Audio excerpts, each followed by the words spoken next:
You can talk now. He nailed it. Oh, that's gonna be the beginning. Hey guys, it is Will with Just Add Water, and Clay's also down here with me. We are gonna be starting our next project today. It's gonna be a 15-foot pondless waterfall. We're gonna have about a 250 gallon basin or reservoir here, and then we're gonna go up this kind of natural hillside that we have. So we don't get that a lot. That's gonna be a lot of fun. First, we're gonna clear out this basin, and then our waterfall is gonna be through here. Ooh, we're gonna crash fast. We're coming down. We got our main viewing angles of these windows in the house, the backside, and then you can see down here they're planning an expansion for their outdoor living area. So we're gonna get that tied in as close as we can, get all of that built in, and then complete that space with the sound of water. Wanted to show you something pretty cool about this project. We have Just Add Water's oldest employee here. That beast. She's a beauty. She's pretty temperamental, but we like her, sorta. Wait till we fire her up, she's a screamer. But anyway, we are out here in Indianola, Iowa, getting ready to build this 15-foot pondless. Our homeowner has been kind of dreaming of this. So he's got a good vision of what he wants to see this at. He's done a lot of research. He's looked at a lot of our YouTube stuff. He's looked at other pond builders that we know. So he has a good eye for what he wants to see, and we love that. We love when our homeowners are involved and they've got that opinion on things, because obviously, you know, we're in your yard building, and my bad joke I like to say is I get to go home at the end of every day. You have to live with it. So we want to make sure you like it. We'll do pretty much everything we can to make it so it's exactly how you're going to want to be, as long as it's going to function, not leak, and, you know, be what you expect it to be. So if you have design inputs or anything like that, please make sure you let us know. You guys have been thinking about this for a really long time, and how your vision has kind of come to fruition now. So yeah, it's about 3 or 4 years we've been thinking about doing this, and I finally did all of this myself with the retaining wall and all the river rock. But then my wife always wanted a waterfall to start here and go down, so I thought I'd tackle that myself. I started watching YouTube, and I thought this is way more than I can handle. So I got a hold of, found your website and started watching a bunch of your YouTubes, and called Chris, and he was out here the next day, and here we are. This will work out fantastic. So yeah, we'll get her all kind of, day one is gonna be a hot mess, and no problem. The bomb's gonna go off, and then tomorrow it'll look like we're making real progress. Looking forward to it. Thanks, Tom.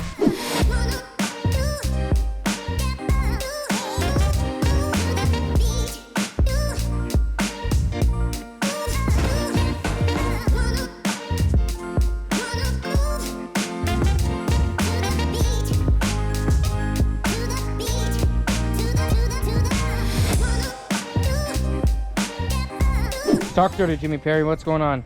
Right now we're dry fitting the basin.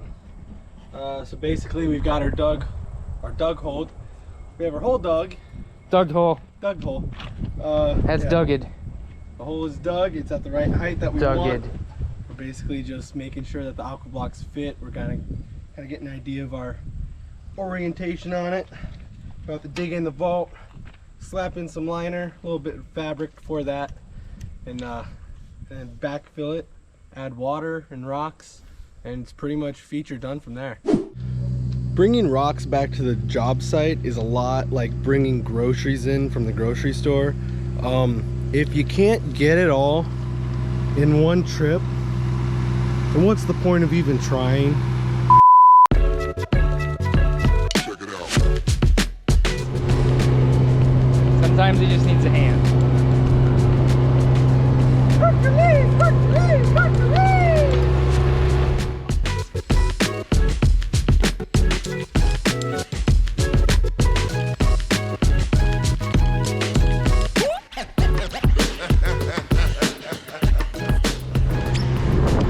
Alright, so sometimes when we're building, a lot of times we like to start with our waterfalls to kind of dictate the way we want the rest of the stream to go.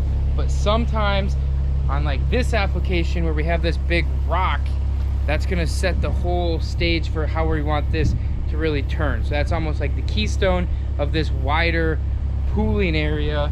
So this is how we're gonna get water to turn around and create this whole shape as this one big rock, and then we're gonna build off of everything from there. All right, so our excavator is a little tied up. Can't really get it off the work site right now. So it's a good thing we brought our dingo. It's a workhorse. What's going on over here, Clay? All right, so we got our first waterfall set right here. We're just pointing at this main viewing area over here where we got the chairs set out, and they're gonna have outdoor kitchen, all that and all that stitch. Then we're gonna have this one.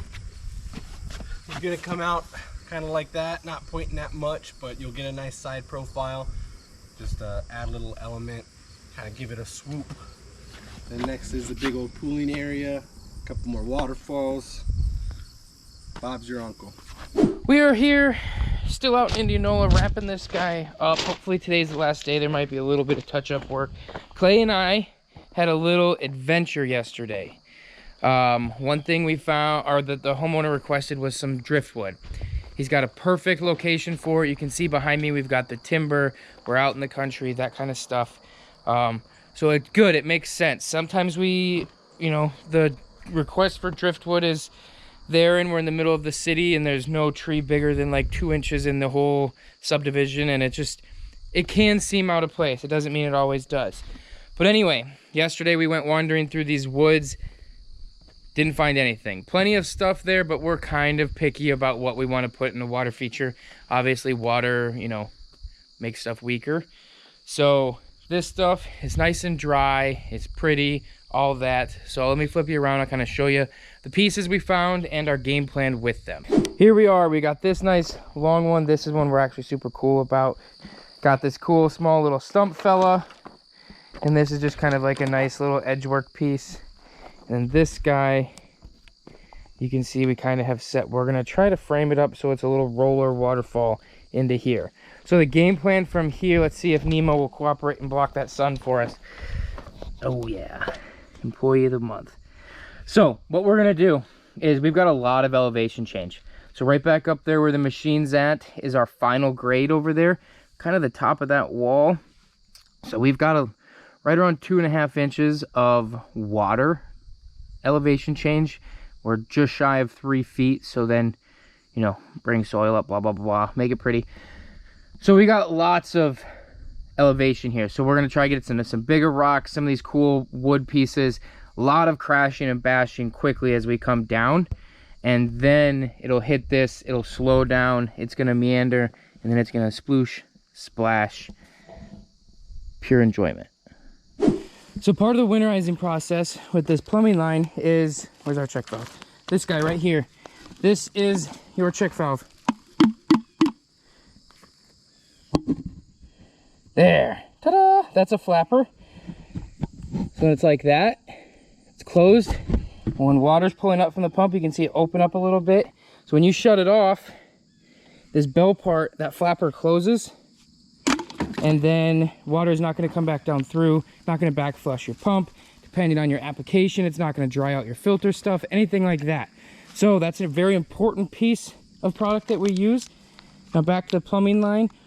Like I said, for winterizing it, all we have to do is unscrew that top union, pull it out. So Clay's getting ready to set that up so we can turn that on as soon as we're ready and rocking and rolling. So because this is gravity drained, it's not like an irrigation system. We don't have to blow out a big 2 to 3 inch plumbing line. So we got this nice, beautiful slope in there. We try to keep it close to something so it's not going to be in the way when you guys are planting or anything like that after we're done. But yeah, you can see right here, we'll have to finesse our grade. We don't want a big belly or a low spot down there. We're in front of Clay. We want the low spot to be in the feature. Sometimes we can't do that and we have to put a drain on there, but that's things we look for to make your guys' life easier for winterization. Progress report. We got water. So yeah, this is how it's looking right now. Hi me. I will. It's pretty awesome. You can see we ended up getting that driftwood in there. Turned out pretty sweet. Got a nice accent right there. Pouring right over that. Got some more down here. Looking good, looking good. Looks phenomenal right now, but there's still all this liner here. We get a lot of questions on how we get this hidden, because it's kind of a lot of it. You can see Will is showing us as we speak. So we cut off a lot of the excess. Leave a little bit left over just in case there's any settling or anything like that. That way we're not leaving a little room for play, a little room for error. Dig it down a little bit. Throw some dirt in behind it to hold it up. We'll get some gravel up in there just to hide it. But yeah, basically we do that for all of this.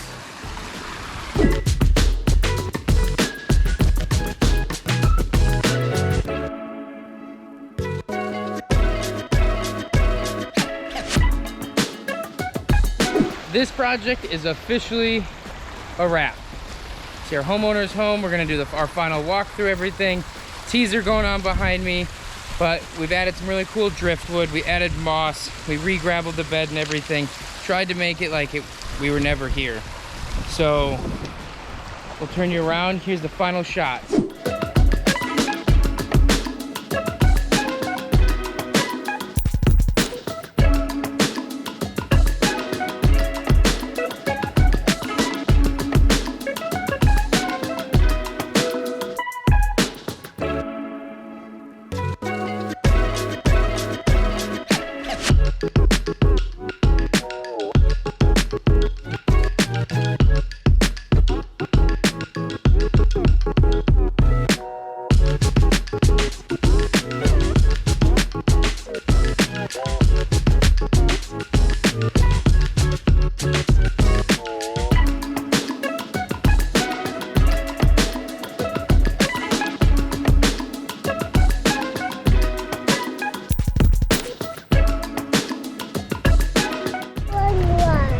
What's that? I run right. Close enough. That's way good. Just